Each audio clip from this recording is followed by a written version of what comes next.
આપણા વક્તા આનંદભાઈએ કરી। તેમનો જન્મ 1875 માં ખોટી જિલ્લાના ઉલહતુ ગામમાં થયો।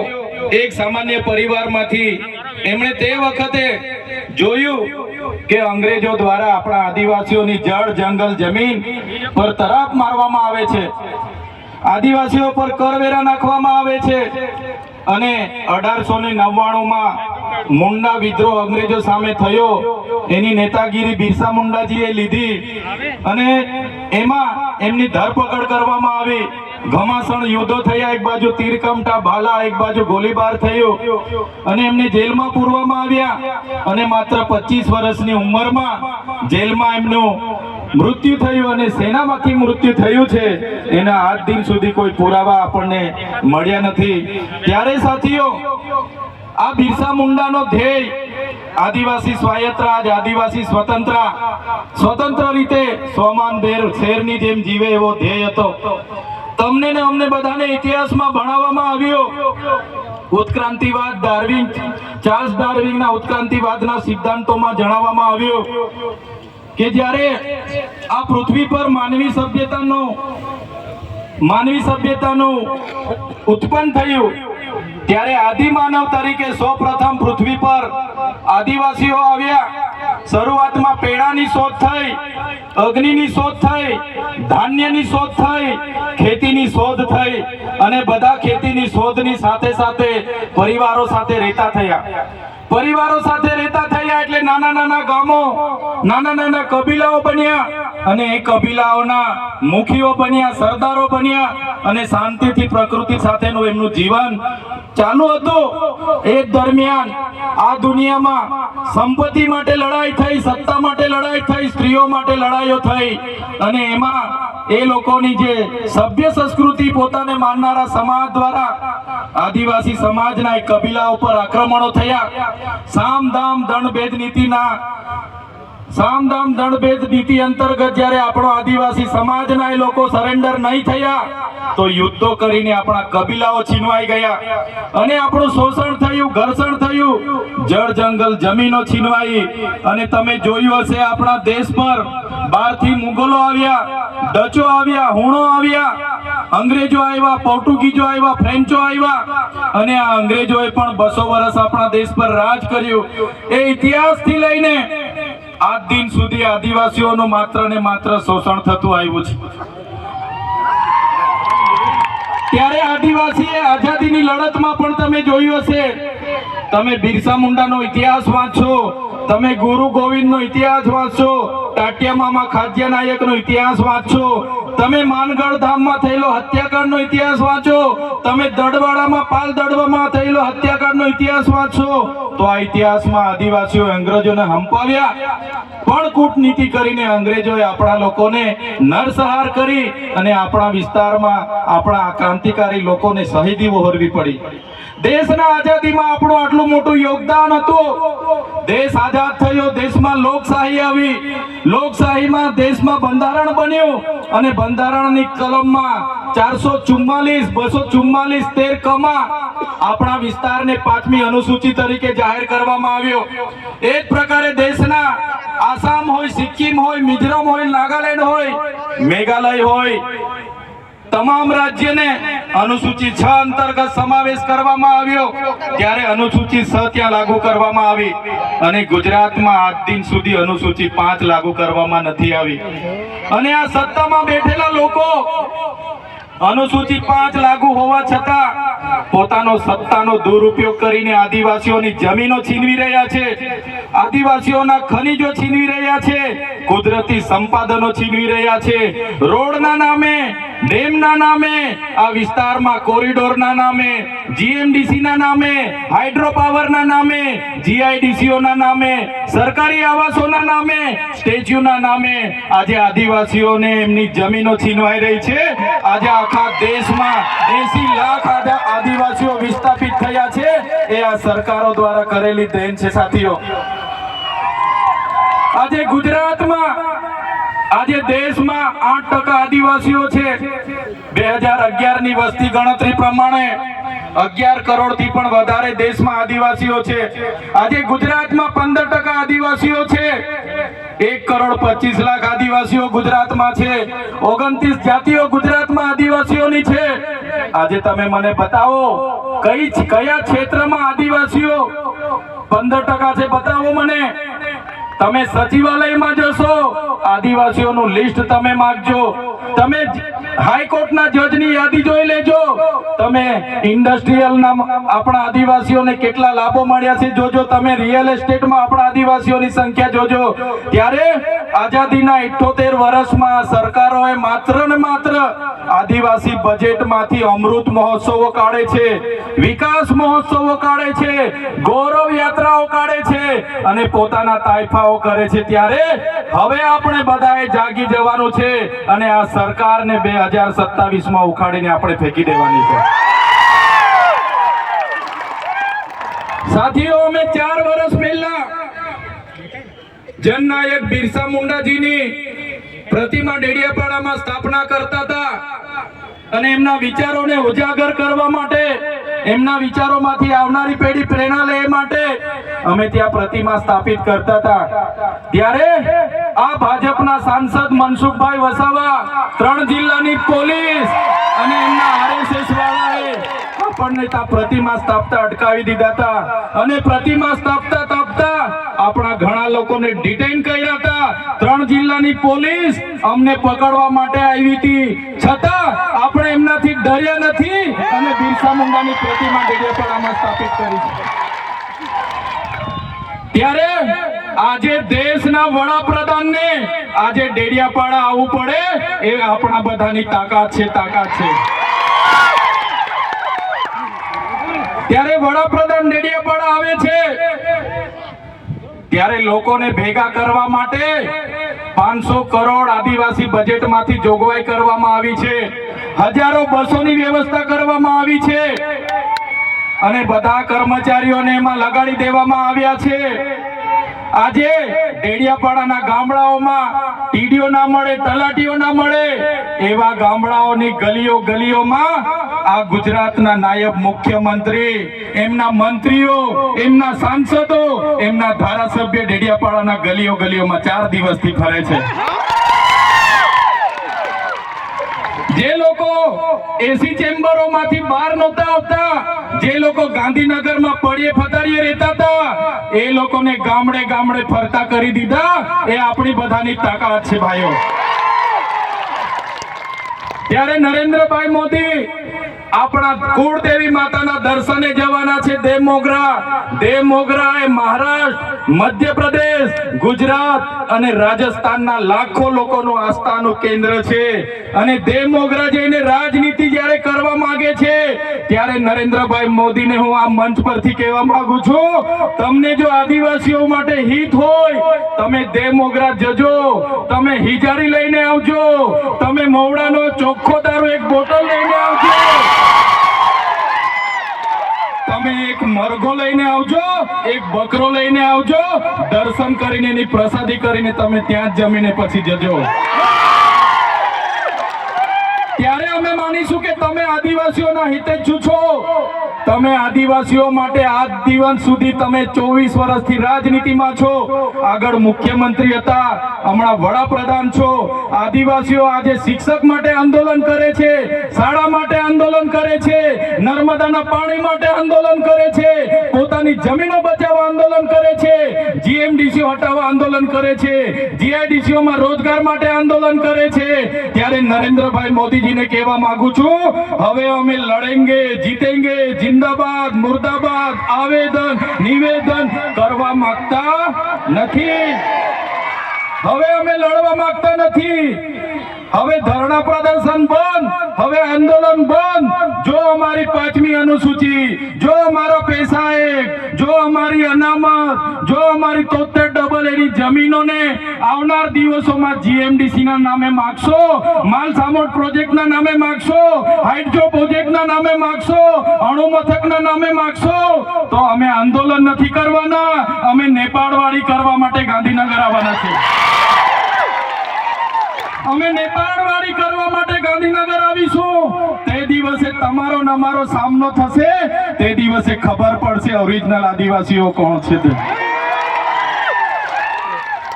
ત્યારે કેટલાક મીડિયા વાળા મિત્રોએ મને પૂછ્યું, તમારા ડેડિયાપાડામાં નરેન્દ્રભાઈ મોદી આવે છે, તમારું બધું પૂરું થઈ જાય. ત્યારે મેં મીડિયા વાળાને મિત્રોને કીધું, નરેન્દ્રભાઈ મોદી આવીને જાય પછી એમના મિત્ર ડોનાલ્ડ ટ્રમ્પને પણ લઈ આવજો, અમારા લોકોને ક્યાંય ફેર પડવાનો નથી. હવે અમારા લોકો જાગી ગયા છે, અધિકારોની વાત કરીએ છીએ. સંવિધાન અધિકારો અમને આપો, સામાજિક અધિકારો આપો. અમને જે મળેલી અમારા અધિકારોની વાત અમે કરીએ છીએ ત્યારે અમને ખબર પડી ગઈ કે આદિવાસી સમાજ હવે જાગૃત થયો છે. ત્યારે બિરસા મુંડાના રથ જ્યારે લઈને ફર્યા, એમના મંત્રી તંત્રી મારું નામ લઈને મને ગાળ બોલે કે પેલો ચૈતર વસાવો અહીંયા આવે છે, આમ કરે છે, તેમ કરે છે, ફલાણું કરે છે, ઢીકડું કરે છે. એ મંત્રીઓને પણ કહેવા માંગુ છું, એ પ્રદેશ પ્રમુખને પણ કહેવા માંગુ છું, ચૈતર વસાવાને ગાળ બોલવાથી અમારા આદિવાસીઓનું ઉત્થાન નથી થવાનું. તમે આદિવાસીઓના ઉત્થાનની વાત કરો. મને ગાળ બોલવાથી અમારા લોકોનો જો વિકાસ થઈ જવાનો હોય તો હું દરરોજ તમારી ઓફિસે તમારી ગાળ ખાવા માટે પણ તૈયાર છું. સાથીઓ, અમે આનંદભાઈ સાથે વિધાનસભામાં લડીએ, રોડ પર લડીએ, સદન પર લડીએ અને આદિવાસીઓની ન્યાયની વાત કરીએ, અધિકારની વાત કરીએ. આ લોકોને ગમતું નથી. આનંદભાઈ પર અનેક કેસ થાય, મારા પર અનેક કેસ થાય, અમને જેલોમાં નાખવામાં આવે, પણ અમે આ સરકારની જેલોથી અમે ડરવા વાળા લોકો નથી, અમે લડવા વાળા લોકો છે. સાથીઓ, મંચ પરથી કહેવા માંગીએ છીએ, આ ચૈતર વસાવાને, અનંત વસાવાને જ્યારે સમાજની જરૂર પડશે, અમે આ ધડ ધરવા માટે પણ તમારી સાથે તૈયાર છે. આ ધડ ધરવા માટે પણ અમે સમાજ માટે તૈયાર છે. એક ગુજરાતના મુખ્યમંત્રી ભૂપેન્દ્રભાઈ પટેલ, એક ગુજરાતના ઉપમુખ્યમંત્રી હર્ષભાઈ સંઘવીની પોલીસમાં પાણી નથી કે આ ચૈતર વસાવા અને અનંત પટેલને અરેસ્ટ કરી શકે. ત્યારે સાથીઓ, જાગવાની જરૂર છે. આગળ ડોક્ટર સાહેબે કીધું, આપણી જે મૂળ સંસ્કૃતિ છે આપણે ભૂલી ચાલ્યા. આપણો નંદરિયો દેવ, આપણો ગામનો હિમાર્યો દેવ, આપણો વાઘ દેવ, ગોવાળ દેવ, આપણો કાળિયો ભૂત, આપણે ધરતી માતાને પૂજનારા, આપણે નદી નાળાને પૂજનારા, આપણે ચંદ્ર અને સૂર્યને પૂજનારા, આપણે પ્રકૃતિના પૂજક તરીકે છે. ત્યારે જન્મ મરણની વિધિ, લગ્નની વિધિ આપણે ભૂલી ચાલ્યા છે. ત્યારે આજે આ લોકો આપણા પર જાતિનો દાખલો માંગે છે, પુરાવા માંગે છે. ભણેલા છોકરાઓને પૂછી લો. સાથીઓ, જે આપણી રીત પરંપરાઓ છે, આપણો જે પહેરવેશ છે, આપણા પૂર્વજો આઝાદી પહેલા ઓળખી કાઢતા હતા. ગોરા અંગ્રેજો આવ્યા, એમના પહેરવેશ, એમની બોલી પરથી આપણા પૂર્વજો જાણી ગયા કે આપણા દુશ્મન છે. આજે તો આપણે એ લોકોની સંસ્કૃતિ અપનાવતા થઈ ગયા, એ લોકોના પેન્ટ શર્ટ પહેરતા થઈ ગયા, એ લોકોના જીન ટી શર્ટ પહેરતા થઈ ગયા, એ લોકોના બૂટ સૂટ આપણે પહેરતા થઈ ગયા. આપણી બહેનો પણ આજે પંજાબી પહેરતી થઈ ગઈ, ડ્રેસ પહેરતા થઈ ગયા, ચણિયા ચોરી પહેરતી થઈ ગઈ, જીન શર્ટ ટી શર્ટ પહેરતા થઈ ગયા. ત્યારે આવનારા દિવસોમાં આપણો દુશ્મન કોણ છે તે આપણને ખબર પડવાની નથી. ત્યારે આપણે મૌલિક નૈતિક મૂલ્ય આપણે જાળવવા પડશે. આપણી બોલી ભાષા આપણે સાચવવી પડશે.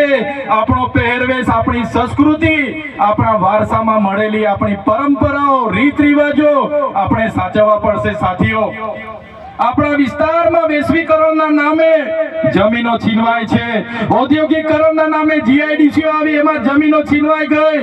અને તમે જોઈ લો, આજે ધર્માંતરણના નામે આદિવાસીઓને ભોળવામાં આવે છે, આજે શિક્ષણના નામે ધર્મના પ્રચારો થાય છે.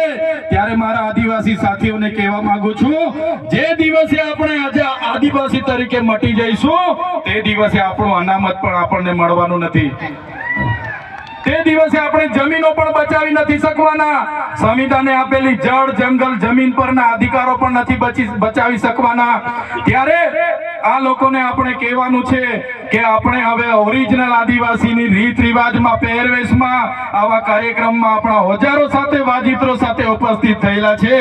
ત્યારે મારા તમામ વડીલો, તમામ યુવાનો, માતા બહેનોને વિનંતી છે કે આ કાર્યક્રમ એ સમાજનો કાર્યક્રમ છે અને